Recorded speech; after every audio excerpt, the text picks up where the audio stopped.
Welcome, ladies and gentlemen, to this next episode of Matt's Family Findings, where this week Matt is going to be discussing the Benn family. So, without further ado, take it away, Matt. Yeah, so this week we're going to be discussing the Benn family, which is our grandmother, Joanne Benn, or born Joanne Benn, her family. We're going to be focusing on her father's side of the family.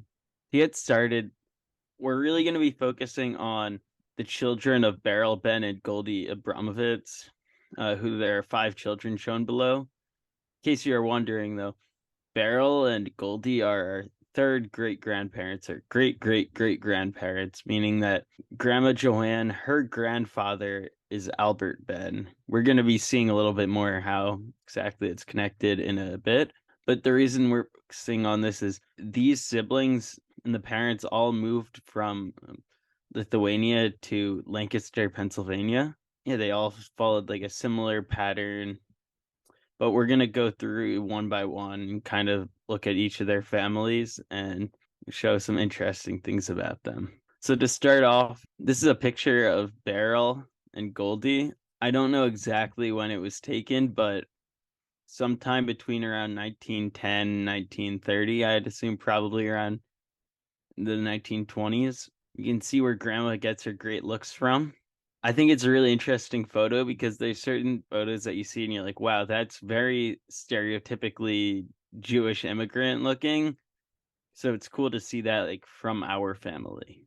So they came to the United States in 1910, which is actually later than most of the family. If you squint your eyes a little, you can see them on line 17, 18, and then 19. But in case you don't want to do that, I zoomed in a little for you. They came Beryl, Goldie, and Shmuel. So Shmuel is actually their youngest son, Harry. That's why it can be good though to know Hebrew names by looking at graves. You see, oh, Harry, he was actually Shmuel. That can help you find people, and we're going to see an example of that later. But so they came, it says here Neustadt, Neustadtt, and the relative back home is Beryl's brother Ariel. It might actually be Azriel, a little uncertainty, but they're going to Lancaster to the son-in-law Abram Ansel, which we'll see later is the husband of their only daughter, but oldest child, Sarah. So the town Neustadt, I was able to determine that with fair certainty that it's the town of Najimiestis, which was known actually Neustadt or Novo Mesto or Neustadt Poneves, which is how it appears on a lot of manifests or certain documents where they indicate it as Novo Mesto. One of the more interesting documents or newspaper clippings that I was able to find about Beryl and Goldie was marking their 50th anniversary.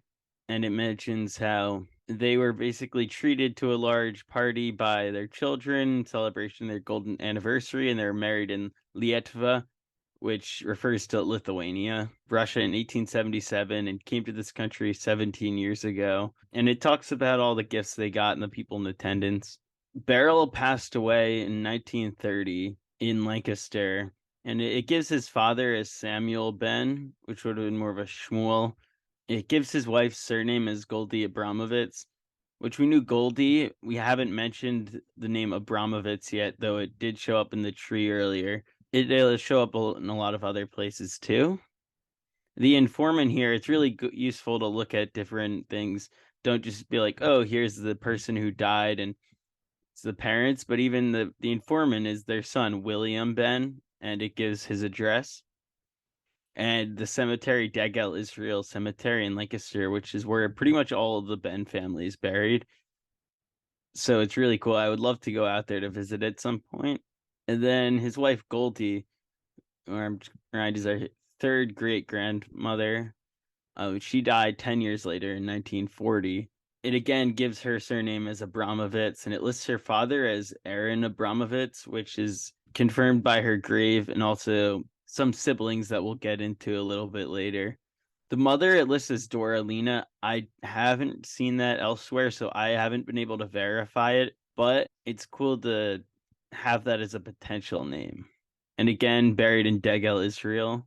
So this is a little blurrier than expected, but this is her short obituary from 1940, where it mentions that she was the widow of the late Beryl Benn, and she died at the home of her son William Benn.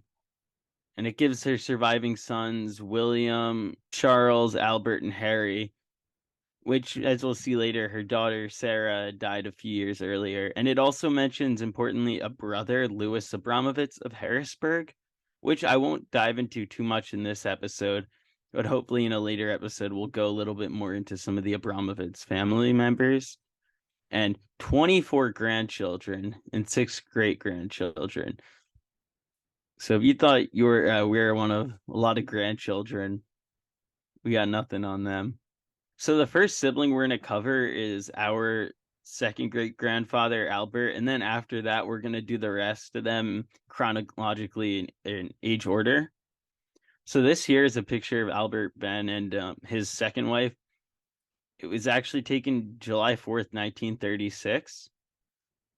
It's interesting because if you look at the way he poses, kind of with his arms at his side like that, that's actually how the exact same pose in different photos I've seen taken many years apart. So it just, you can kind of tell like that's his typical posture. That's how he posed for photos. This is the manifest that I found for Albert. Again, I'm going to zoom in the next slide, but you can see line 8, he came as Aaron Benn. When we zoom in, we can see a little more.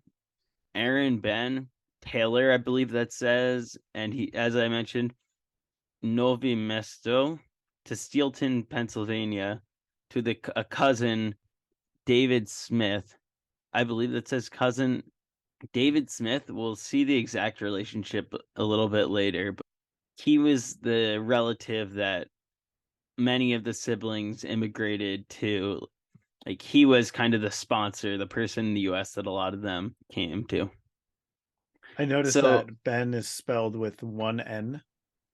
yeah, I that's an that interesting that's a very interesting it's observation. inconsistent.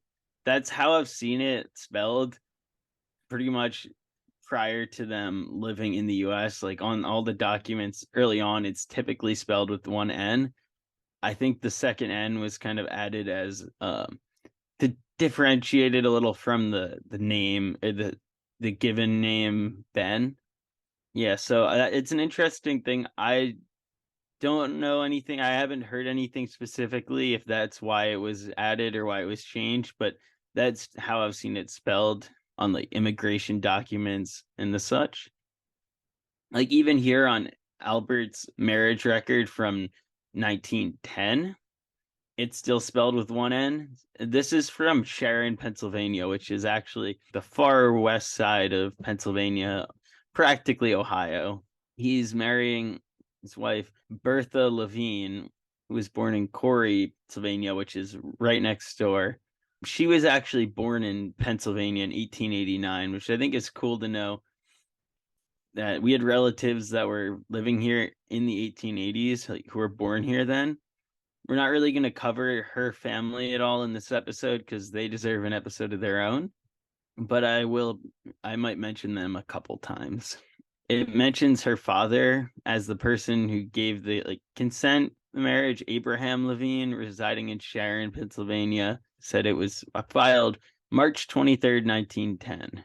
This is an interesting article I found in the newspaper talking about it, how the lineage shower, and it was given in honor of Miss Bertha Levine, whose engagement to Albert Benn was announced some weeks ago, says the Sharon Telegraph.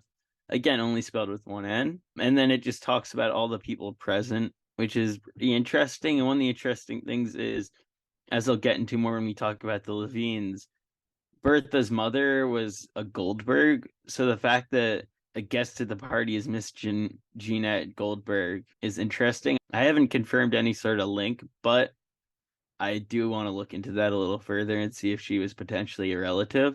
And what's interesting is there's a lot of newspaper articles that show Albert and his kids making trips out west, specifically to Sharon, Pennsylvania, and sometimes Youngstown, which is in Ohio. to visit relatives, and also the opposite, where a lot of articles, short little clips in Lancaster that talk about so and so Levine was in Lancaster for a week visiting their sister. So I think it's really interesting to see the way that the families kind of interacted, moving back and forth a bit. What leads to these kinds of trips being covered in a newspaper in this way? So I think that's really great. So this was kind of, one might say, the Facebook or the Instagram of the time, where if you wanted information or to know who's around at this point, who so and so is going to be out of town for a little bit, a lot of that information you can't just see online. They're not going to post it somewhere. So you would be looking in the newspaper. People want that information to be out there a little bit. And also, I think that there was just a little bit of people kind of showing off the same way you're taking photos at your vacation to share on social media now. I just want you to know what I'm up to, just because. Yeah, everyone in Buffalo, come out. We're gonna Yeah, be in it is town. interesting though that they seem to be going out west and then Buffalo. So unless there's a Buffalo in Pennsylvania or Ohio that I don't know about, it seems like they're going all the way out west and then over to, and then kind of curling up to Buffalo. We can retrace their steps and take this road trip. Yeah, at this spot in the recording, we'll add a map on Google Maps of this trip so you can see what that would Yeah. have been, and then we'll add in a picture of a car from this time period as well. So you There can will be a video of Zach and I driving this journey. Yeah, and I think it's interesting also that mentions they will be accompanied by Miss Dorothy Benn of 714 South Queen Street, which is the address of Albert's younger brother William, as we've seen on the death certificates of their parents. So it's cool to see, oh, they're taking just a cousin along with them for the ride. Albert, when he came to the US, he's originally shown on the 1910 census as being an iron dealer, so dealing with scrap iron and all that. But he soon became a grocer, and as this little article shows, I believe this is from 1912, maybe 1914. He purchased a 2.5-story building at 121 Laurel Street, which is where he'd operate his grocery store for the next countless number of years. The grocery business will be a common theme in this family. So it's cool to see the article that shows the exact time he actually bought his store. And here's an actual ad related to the store, showing that there's a special 2 cans for $1.19, full 3 pounds, blue ribbon malt extract. Albert Benn, 121 Laurel Street. This is from the 1920s, so a little after he bought his store, but it's cool to see an ad related to it. This is actually a really cool article. It's all about how Albert Benn, this is much later. This is when he's an old man, but it's related to the grocery store business, how he faced off a 15-year-old who tried to rob him with a knife. Basically, he pulled out an even longer knife and then told the kid that he used to be an expert knife thrower and that he could basically sink the knife into the kid's skull if he wanted to. And then the kid backed down and gave up. But this was when he was 72. So he was a bit of a hard ass, very tough man. And I thought it's really cool to see this type of article. And it gives a lot more kind of context to the time. This is Albert's family. As I showed before, he married Bertha Levine. They had 8 children, but 2 of them, shown in the middle here, actually died young. And you can see that they both have the same name, which we'll cover a little later. But it's kind of a sad story behind that. To start off, though, their oldest son was Merle. And he was actually born in Sharon because Albert hadn't moved to Lancaster yet, or moved back to Lancaster. So Merle was born in 1911. You can see that they changed the name on the birth certificate, which was not uncommon at all. It's actually been crossed off twice here. You can see on the line there's the name Milton, and they crossed it off. And then above it, there's the name Merrill. but spelled in a very strange manner. So then, much later on, I left out some additional documents that were related to this, talking about how they corrected the name. It has been respelled to Meryl, which is very common then, that names would be changed on the documents, because spelling was very iffy back then, where the spelling would be changed a lot. And I think that it shows a lot the time period where, especially when not as many people were necessarily quite as literate, spelling wasn't always considered as important as it is now. This is like an interesting article about Merle. Flood carries away truck. There was a huge flood nearby after a dam burst, I believe. Merle was driving an ice cream truck for the Hershey Creamery Company. He tried to cross a bridge and got swept off the bridge and had to get out of the truck and swim to shore. And there's a nice little picture of him up in the top corner. So it's really cool to see that from 1927. And it adds a lot more historical context, the things that happened to them. He married Dorothy Solsky. They, for a time, resided in Cincinnati, but have eventually moved back to Lancaster. This is his obituary, where it mentions his wife, his parents, and then his surviving children, Barry, Alvin, and Stephen, and a daughter, Eileen. And what I really want to point out is that his first son listed is Barry. That's going to be a very common theme among a lot of the Benns. I didn't even think about it at first until at one point I got two of them mixed up and I started to realize, wait, there's a lot of Barrys. Why is that? And then it was like, oh, they were all born shortly after Beryl Benn passed away. So they were named Barry, following the Jewish tradition of naming after a deceased relative. And you often will see then several cousins with the same name because they're all named after the same person. The next of Albert's children was Harry, or Harold, and it's shown on his birth certificate, Harry Samuel Benn. He was actually born in Lancaster, which shows that between 1911 and 1913 is when Albert moved back to Lancaster. And it has to specify at the bottom, one of the interesting things you see is that I hereby certify that I attended the birth of this child who was born alive. And it makes you realize that, especially then, there were a lot of births that didn't work out well. It's very good that he was born alive, because this is Grandma's father. If he wasn't, we would not be here to make this awesome podcast. Harold would go on to marry Beatrice Prowser. Will be a part of another episode in the future. She was from Harrisburg, Pennsylvania.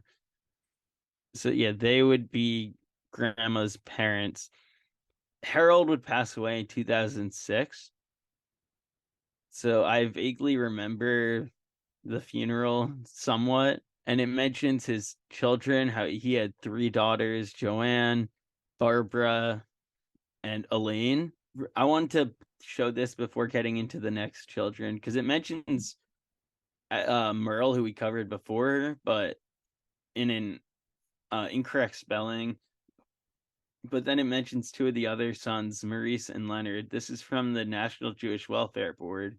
They have these about all of the individual Jewish servicemen, but also sometimes the families. To show there were multiple people in the same family, and they show how both Merle and Leonard Benn served in the Navy, but Maurice Benn served in the Army. This is an article that's talking about a party that was given in honor of Maurice and Leonard before they went off to service. And this was in 1943, I believe this was from. I wanted to this out because it's kind of sad that although they went off to service, Maurice Benn, who was the next son after Harold, he did not make it back alive. He was sadly killed in the Battle of the Bulge. And there's an article here that's talking about how the two soldiers that were killed, he was killed in France, and it would be a few years before his body would make it back home. But it also mentions how he is survived by his wife and daughter, Linda, and it gives then all of his siblings who are back home. And it gives Merle, who was with the Seabees in New Guinea, the Navy, and Leonard also in the Navy, and his other siblings then. But then this is from 1946, so after the war, when the bodies were returned home. It's two different servicemen who returned, and on the left is of Maurice. They had a late funeral then for him. I just thought it was nice to include his grave, which to honor his service, it has the draped like American flag over it, and Hebrew named Moshe, who, even though I'm not named after him, we share a Hebrew name, so I do feel a little bit of a connection. Yeah, it's very sad that he passed away, but I always think it's good to remember him. And this is an article then that shows a memorial service in his memory, and it's family at Ben Solomon Memorial Ceremony, because the local chapter of the Jewish Veterans Association is named after Maurice and another soldier who passed away. First of all, interesting thing is it gives the nickname Dutch for him. So that must have been what he was called while he served, Dutch. And it shows on the photo Leonard Benn's wife, Merle, Maurice, a nephew, which is interesting, which we'll get into later. And then a bunch of other relatives, including Elaine and Barbara. So these would be, well, yeah, all related to us, shown here in attend a memorial for him. The next two children, although they died before this, just in terms of the children, it's kind of a sad thing too, because David Nathan Benn, he was born in 1917 and then died a few months later in 1918. Their next child they named David too, but he also did not survive. While it's very sad, I think it's important to mention them because there's not many people that know about them. So to remember that they existed, that they were here for a time, I think that's very important to remember. Does it say the cause of death somewhere on here? So it does right here. I can't read it very well. Someone who Something colitis. The last one, I'm sure Dad could read this much better. Someone that knows more about medicine would Something probably recognize that right gastroenteritis. away. Acute, Yeah, I think it says acute gastroenteritis. that's probably right. I don't really know what that is, but moving into a little bit happier things, we're going to move on to the next child, who is Ida Sylvia Benn, who it mentions right here. This is a photo of her up on the right. And I thought it's a very cute photo that was in the newspaper, just showing off a bunch of the different children in Lancaster. And then another article next that's her on her fourth birthday.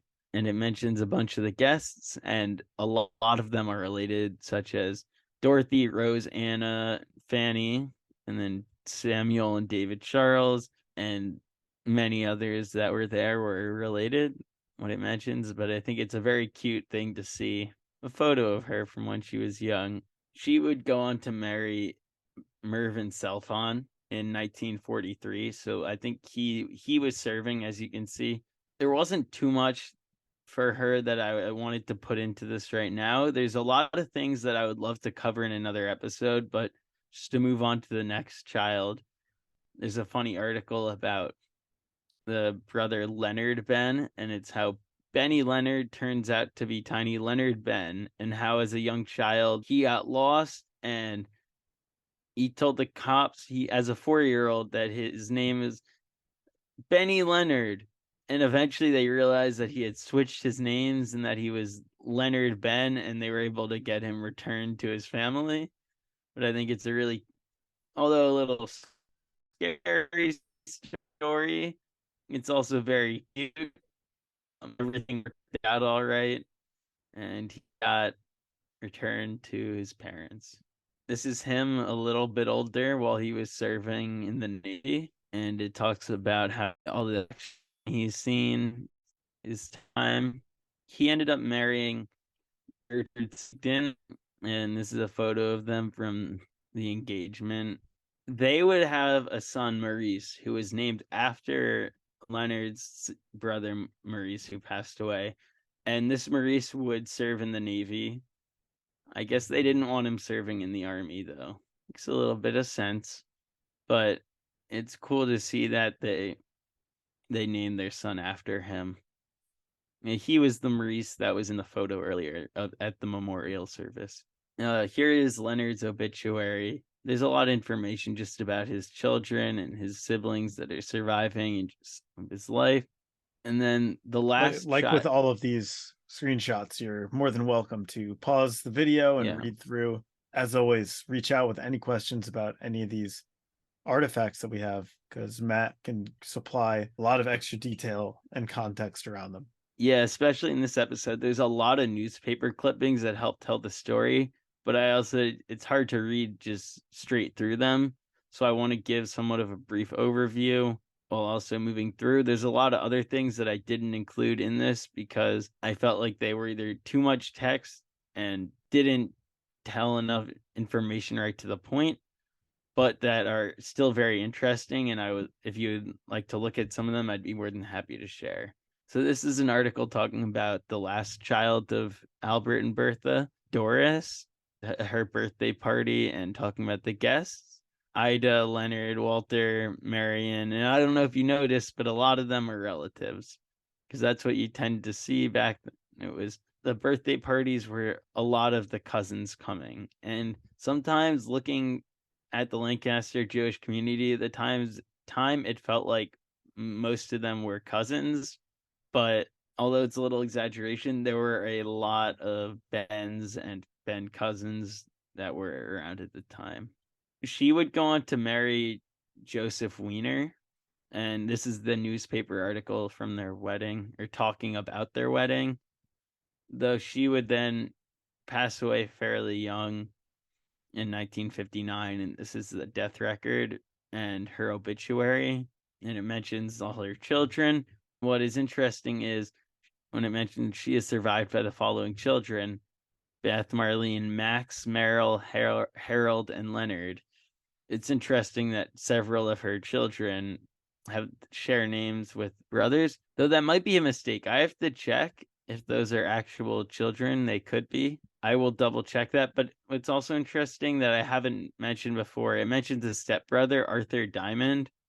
So after Albert's first wife passed and he remarried, she had a son already, Arthur Diamond, from her previous marriage, who became the stepbrother of them.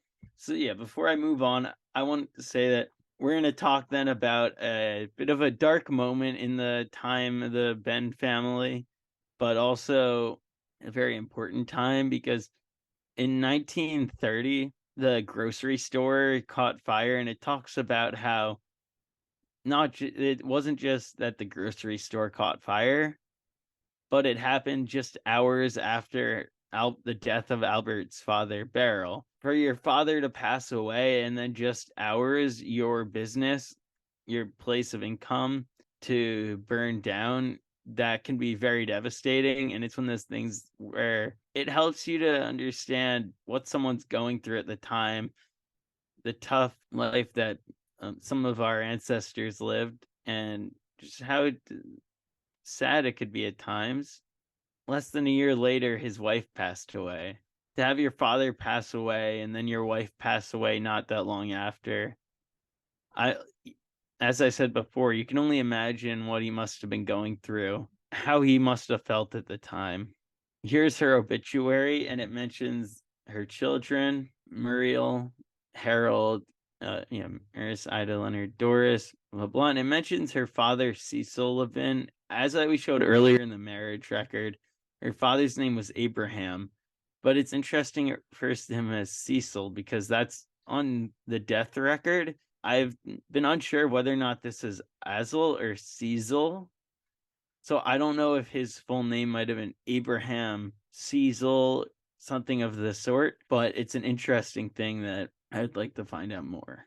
A nice thing to see after all of that is this article that appeared in the newspaper, just giving thanks to all of the people that came to give sympathy and their support. It's interesting, and how the use of automobiles, because you have to remember this is in 1930. Now no one would ever think into people using their automobiles coming with their cars, but back then it was a much bigger deal to have a car be driving around and just giving sympathy to people. This here is his obituary then from 1973, and it mentions, shown before, his parents are Beryl Goldie Benn, and how he's the husband of Rose Benn, who is his second wife. And then it gives all of his children, and how he's 15 grandchildren, 15 great grandchildren, and then a brother, a surviving brother.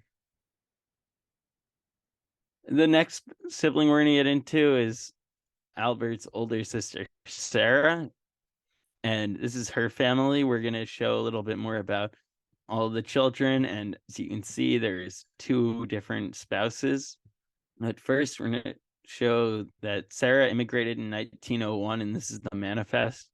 It's very hard to see, especially with the type of writing, but she's on line 3 here, Sora Benn. To zoom in a little bit, it can still be somewhat hard to read, but Sora Benn, this is Nove Miesto, is that, as we've seen before, and she's going to Steelton, Pennsylvania, near Harrisburg, and going to a relative, David Smith, who we've seen before. She would first marry David Luxembourg in 1903, but sadly, he would pass away just a few years later, and he's buried in Harrisburg. And although they had 1 child, as we saw here, Meyer would pass away very young in 1910. So her family is really all from her second husband.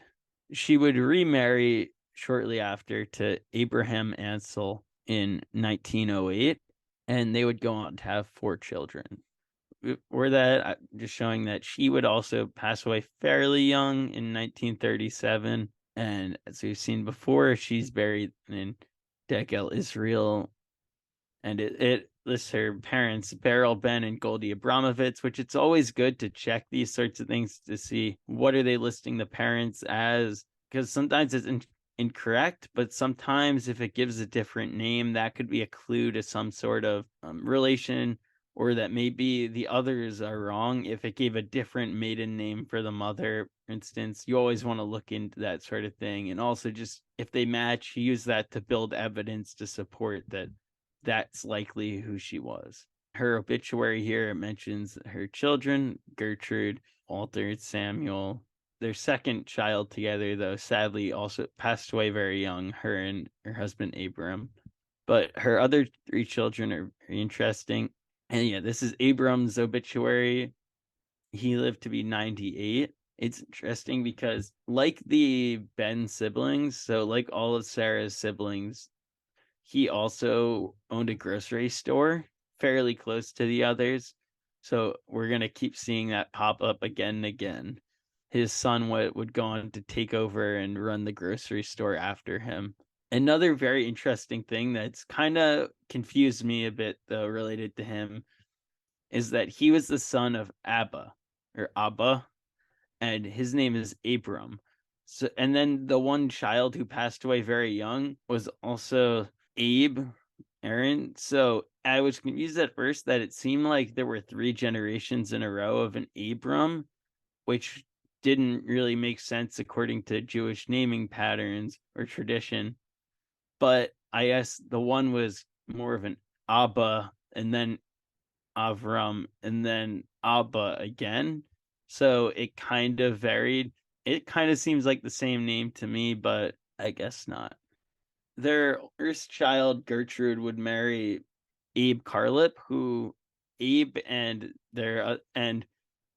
Sarah's other son, Sam, would go on to together run a hotel called Hotel Locust, which was located near Lancaster in Columbia. It's pretty interesting. Like, they went into business together on this and various other things. Very cheap food. I don't know what those prices translate to today, though, but I wish I could get a platter for 60 cents. And then their other son, who's shown here, Walter, and it shows the 50th anniversary. So it shows on the left their wedding day, and then on the right, them in 1990. And Walter would follow, as I mentioned before, the family business and take over the grocery store. He would buy it from his father and then run it until 1985, where it shows here. I thought this was very nice to see that the 50th anniversary photo. The next child of Beryl and Goldie was Benjamin Charles. As Zach asked me before when saw this, you can probably ask it again. What were you wondering about this? So when Matt showed the initial family tree with Benjamin Charles's siblings, he had a different last name than everyone. So I asked why he changed his last name. And what's interesting is, although there's not a confirmed thing, his name kind of transitions over time, where what I believe might have been the case is that he is kind of a Benjamin Charles Benn, but then he dropped the last name. But then I've also seen where he went by Charles Benjamin. Like we'll see on his photo. It also doesn't fully match where you think that his birth name was actually not Benjamin, but we'll see on his grave, which is Betzalel, which was very important to being able to find his manifest, because on the manifest, you'll see it at the bottom here, he comes as Zolel Ben, like Zolel, which comes from like the Betzalel, but you would never have seen that if you're looking for like a Benjamin or Benjamin. So he came as Zolel Ben, and he's going to relative David Ben. I believe that should be David Smith, as we've seen before, but I do want to look at that a little more to make sure that I am not missing a certain relative, because it's always good to check. And as we can see here, his name is listed as Charles Benjamin, and it lists his parents as Bear and Goldie Benjamin. So the name Ben is written as Benjamin here. One of those things that makes you wonder what exactly happened. And although there's not a certain answer that I know, there's a lot of guesses and speculations. And I was talking to Grandma Joanne earlier, and although there's certain stories, there's nothing that's confirmed, but he changed it sometime between his marriage in 1905 to then 1910 is when the name got flip-flopped for certain. He would live until 1955. The cause of death here, it's much more clearly written, which is on some of the later death certificates, which I know for me personally isn't always the most interesting thing. I know some people do find that a lot more interesting to see what exactly caused it. At the very least, it's good to know Yeah. what to look out for as relatives of these people.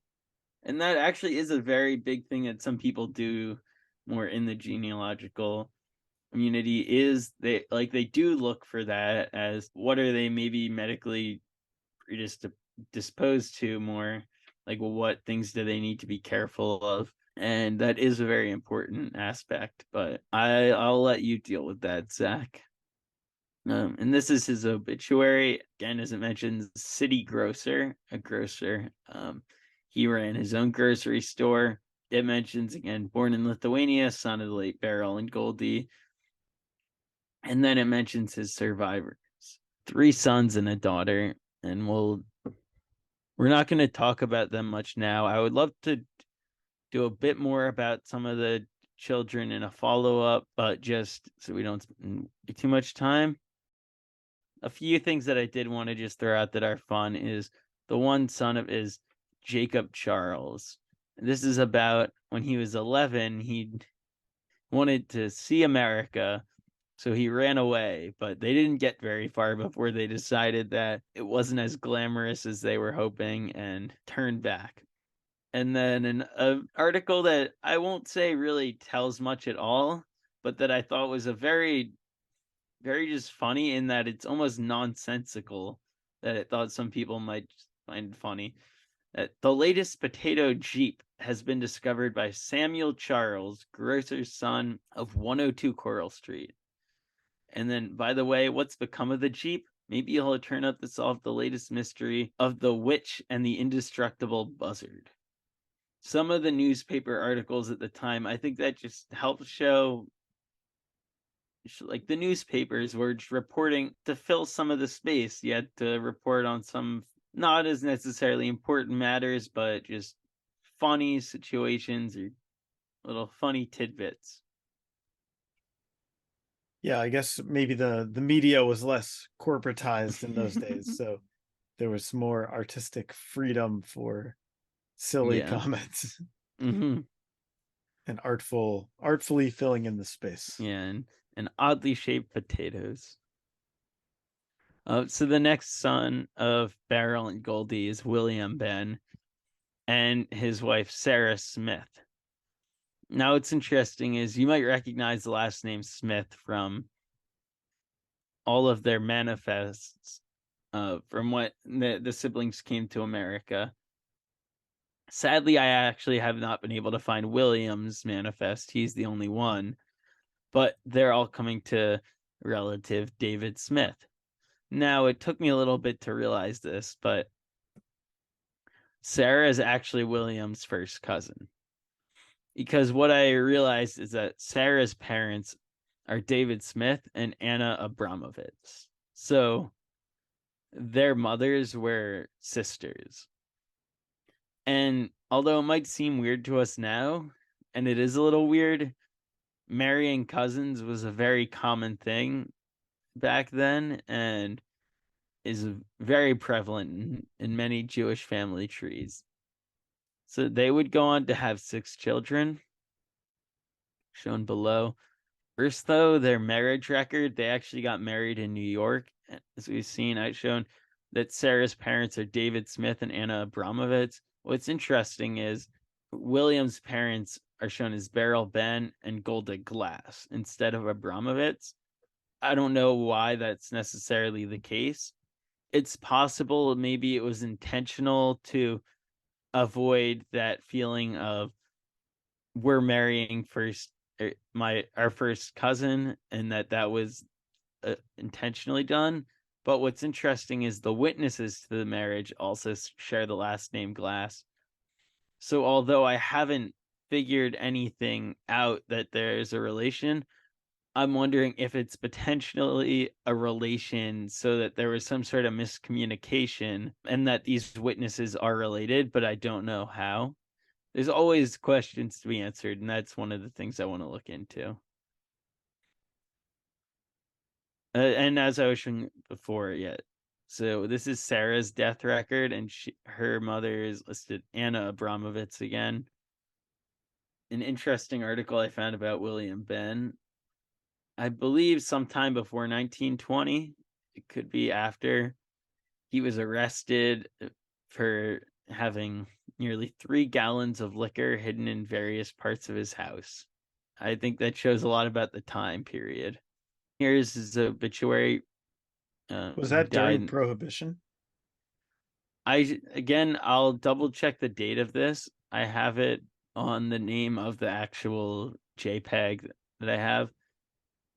So I believe it probably was during Prohibition then. So it probably would have been a little later than when I said before, but I'll double check that.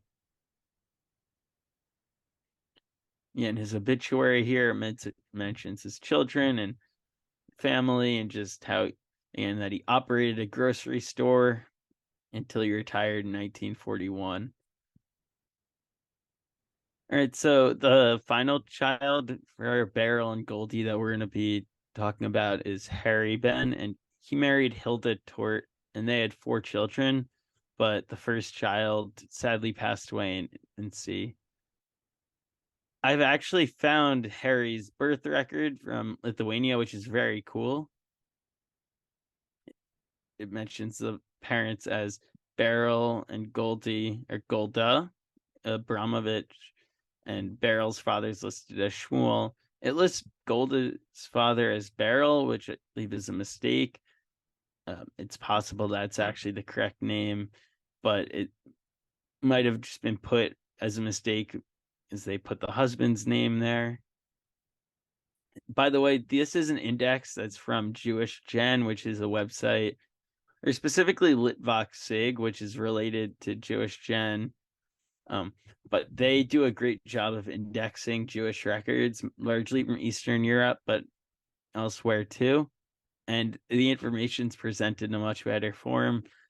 And using this, I was able to find the actual record, which is here, but reading it is beyond me. So I can't read Russian.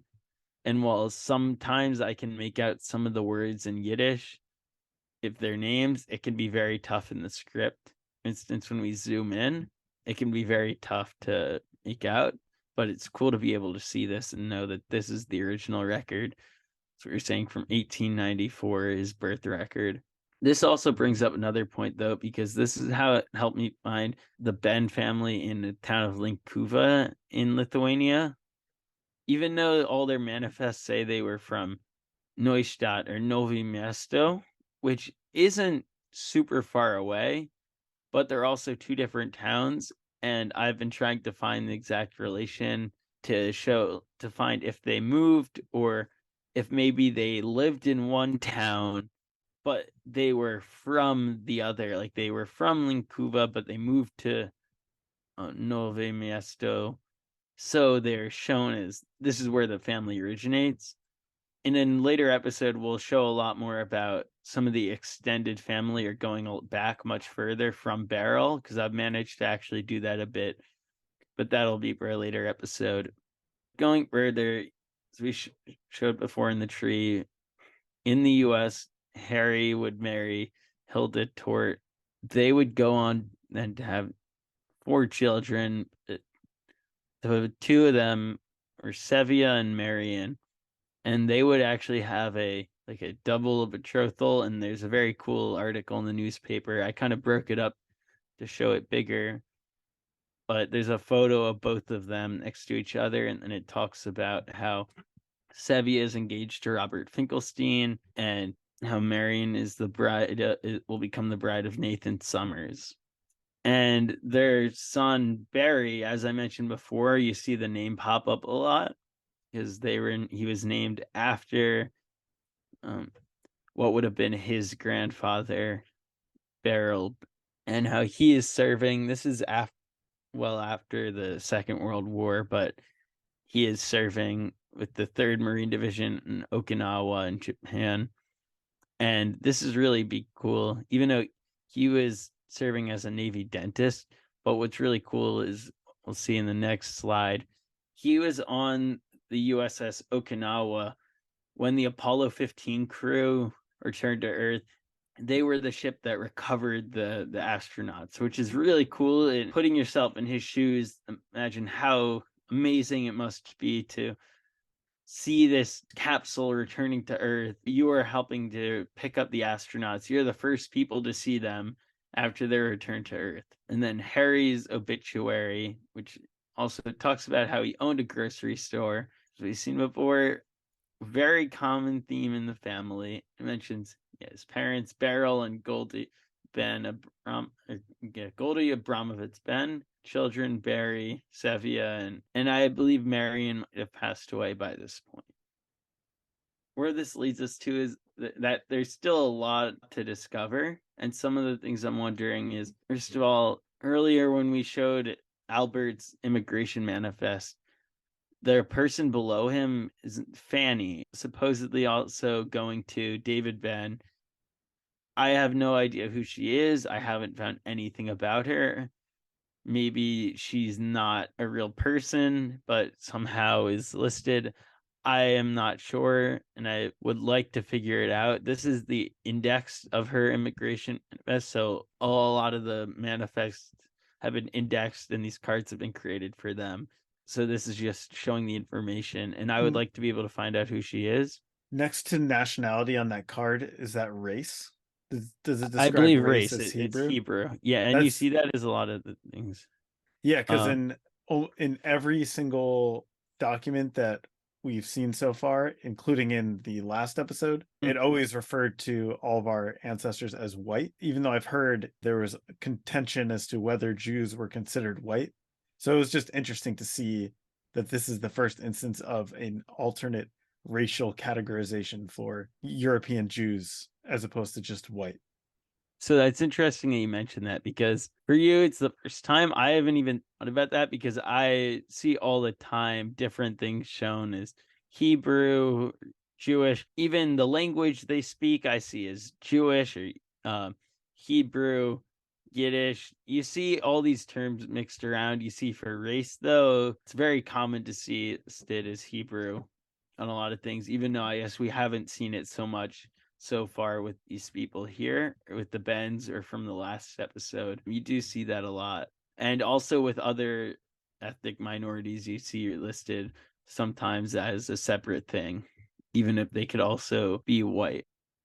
The next mystery that I want to figure out is this index here on a paper that I have with some information that was written down a long time ago by some relative with a lot of information about the Bens. It mentions that Albert had a brother, Aaron, who abandoned the family, like back in Lithuania. And I thought, what are the odds that I ever find anything about him? But I found this index to a marriage for an Ari Ben, son of Beryl from Linkuva, and a Soranol from Seduva.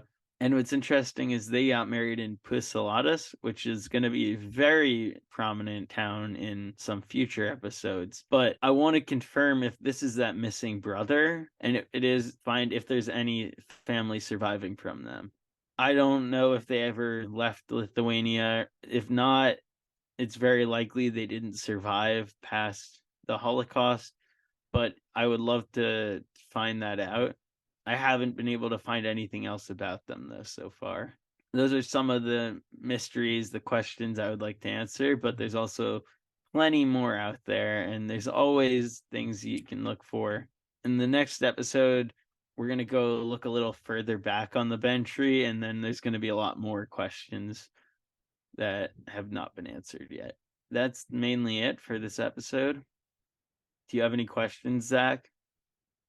I am still processing all this information because you brought in a tidal wave of documents and names, a lot of the same names, and Mhm. gonna give me a lot to think about. But I'm gonna pass that question on to the audience. We'd love to hear any questions that you have, any ideas you have for future episodes, and all feedback is greatly appreciated. Yeah, so I'd love to do in the future maybe just short mini episodes to cover some of the individual families in a little more detail, but also shorter so that they're more easy to watch and film. But I also know I had to rush through a lot of this and didn't get to spend as much time on some of the families of Albert's siblings, which they definitely deserve. I would love to hear feedback. If you have questions, let me know. There's a lot more information, a lot of cool stuff out there. And if you have any information, hit me up. I would love to hear it. Thanks for tuning in, everybody, and we will see you next time.